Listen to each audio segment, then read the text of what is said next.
Hi, my name is Barbara Phillips, and I'm a professor at the Edwards School of Business at the University of Saskatchewan.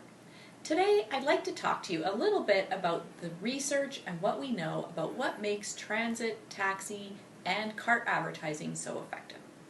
The first thing that we know from the research is that this type of advertising is excellent in terms of spatial targeting.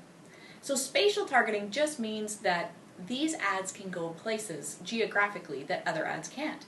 And so that means that your ads are going to stand alone, they're not going to be in the middle of a bunch of clutter, and also they are going to be seen over and over again in places where people aren't expecting them, and that increases awareness.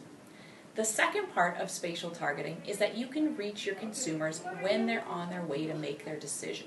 And so this is super important because we know from research that about 70% of, for example, grocery purchases occur at the store. They're not pre-planned. So if you can reach your consumers as they're on their way to make their decision, then that works really well. So if I'm driving home and I think, what am I going to have for dinner? And then I see a bus ad that says, come to a restaurant, or I see a taxi ad that says, here's a butcher shop, then I get some ideas and it influences my decision.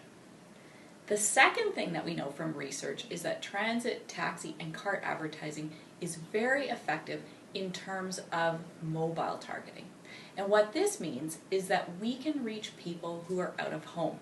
And we know from our research that people are out of home more and more now. More than 10 hours a day people are spending outside of their home.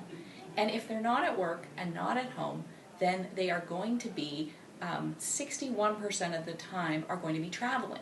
So with this type of advertising, you can reach them when they are traveling. And the good news is these are high value prospects. And so by high value, we're thinking of young people who mostly use social digital media, but they ignore all of the advertising. We're thinking of two-income couples with children who are always in the car. And we're thinking of business owners and executives who don't really share other types of media. They don't watch the same TV shows or read the same magazines, but they see this type of local advertising. The other thing we know in terms of mobile targeting is that we have something called the mobile mindset.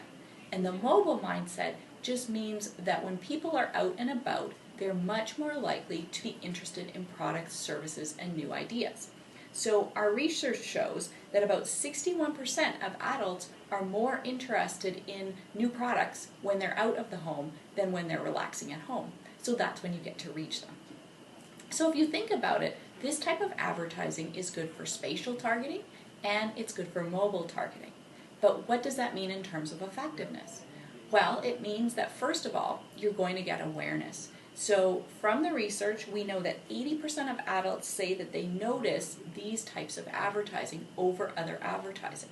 Secondly, 77% say that they have taken an action in response to these types of ads. And so those actions would be searching for more information, or it could also be making a purchase decision or considering a purchase decision.